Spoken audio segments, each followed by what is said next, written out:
इस वीडियो में जिस ड्रग का रिव्यू कर रहे हैं वेलोना फार्मास्यूटिकल्स की एक प्रोडक्ट है जिसका नाम है एटॉर्विन 20 और जो इसके अंदर एक्टिव ड्रग आती है उसका नाम है अटॉर्वास्टेटिन। टैबलेट्स हैं 220 मिलीग्राम में।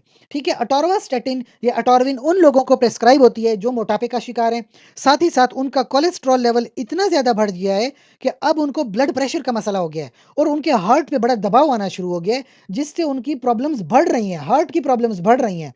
तो ऐसे लोगों का टेस्ट होगा पहले, डॉक्टर टेस्ट करने के बाद उनको अटॉर्विन की मेडिसिन लिख लेता है। 20 मिलीग्राम्स के अलावा ये 10 मिलीग्राम में भी आती है, 40 मिलीग्राम में भी आती है, 80 मिलीग्राम्स में भी ये मेडिसिन अवेलेबल है और हाइपरलिपिडीमिया के अंदर यह मेडिसिन इस्तेमाल होती है।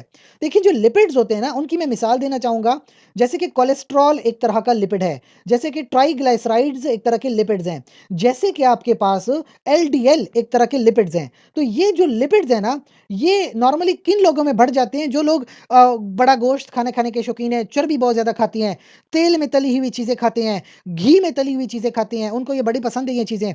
साथ ही साथ मोटापे के शिकार भी हैं और उनका कोलेस्ट्रॉल लेवल इतना बढ़ गया है कि अब उनकी ब्लड वेसल ब्लॉक होना शुरू हो गई हैं। अब अगर ब्लड वेसल ब्लॉक होंगी ना, तो उसकी वजह से ब्लड प्रेशर बढ़ना शुरू हो जाता है और ब्लड प्रेशर बढ़ेगा तो हार्ट के ऊपर बड़ी प्रॉब्लम हो जाती है, हार्ट के ऊपर दबाव आता है। अब अगर ये ब्लड वेसल ब्लॉक हो गई और सामने हार्ट है, तो हार्ट को जब ब्लड फ्लो नहीं मिलेगा तो हार्ट अटैक हो सकता है। अगर सामने ब्रेन हो, तो ब्रेन को जब ब्लड फ्लो नहीं मिलेगा तो स्ट्रोक हो सकता है, बड़ी सारी प्रॉब्लम्स हो सकती हैं। लिहाजा दिन में सुबह शाम एक गोली 10 से 20 मिलीग्राम की लेंगे तो हार्ट की जो बीमारियां हैं उससे आप बचे रहोगे। जैसे कि हार्ट की बीमारियों में शामिल है हार्ट अटैक, मायोकार्डियल इन्फार्क्शन यानी कि हार्ट अटैक, या एंजाइना जो कि पहली सीढ़ी होती है और इसके बाद हार्ट अटैक होना शुरू हो जाता है, इससे आप बचे रहेंगे। ब्रेन में हो जाता है स्ट्रोक, तो स्ट्रोक से आप बचे रहोगे, इसके रिस्क बड़े कम हो जाएंगे। कोरोनरी हार्ट डिजीज किसी को होने का खतरा हो, उससे आप बचे रहोगे जब तक आप ये मेडिसिन टाइम पे ले रहे हो। चंद एक बातें मैं आपको बता रहा हूँ, कभी-कभी अटॉर्वास्टेटिन से किसी को एलर्जी हो सकती है, तो अगर एलर्जी है तो आप ये मेडिसिन इस्तेमाल नहीं कर सकते। अगर लिवर का किसी को कोई मसला है, तब भी ये मेडिसिन इस्तेमाल नहीं कर सकते। प्रेगनेंसी में कोई भी मेडिसिन हो गायनेकोलॉजिस्ट के मशवरे के मुताबिक इस्तेमाल होती है।